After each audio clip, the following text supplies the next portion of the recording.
Hi hello வணக்கம். நான் உங்கள் புவனா. இது உங்கள் விஸ்வன் சேனல். இன்றைக்கி பார்த்திங்கன்னா 2 வாளி செட் பண்ணியிருக்கேன். எதுக்காக அப்படின்னா, அங்கே இருக்கிற ஜாதி மல்லிப்பூ ஒரு 3 பூச்செடி இருக்குது. நான் வாங்கிட்டு வந்து வைக்கும்போது மொத்தமாக 3த்தையும் ஒன்றா வச்சுட்டேன். அந்த எலி தொலை தாங்கலை பாருங்கள், அதனால தான் அப்போ 3த்தையும் ஒன்றா வச்சேன். சாக்கு கடித்து எப்படி கோகோப்பீட்டை வெளியே தள்ளி வச்சுருக்கு பாருங்கள். அப்பப்போ வந்து பிடுங்கி போட்டுரும். இது பார்த்திங்கன்னா ஒரு ரோஜா செடி.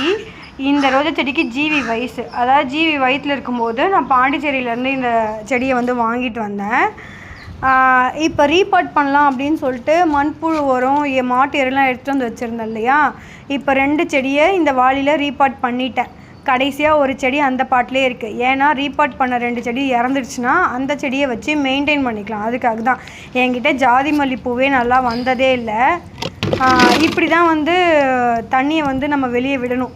ஆக்சுவலி நான் அடியில் ஒரு 5 ஓட்டை போட்டிருக்கேன். அதுக்கப்புறம் வந்து சைடில் 2 ஓட்டை போட்டிருக்கேன். இந்த பிளான்ட்லேயுமே ஓட்டை போட்டிருக்கேன். தண்ணி இப்படி வெளியே ட்ரெயின் ஆனால் தான் செடி வந்து நல்லாயிருக்கும். எப்படி இருக்குதுன்னு சொல்லுங்கள். தேங்க்ஸ் ஃபார் வாட்சிங்.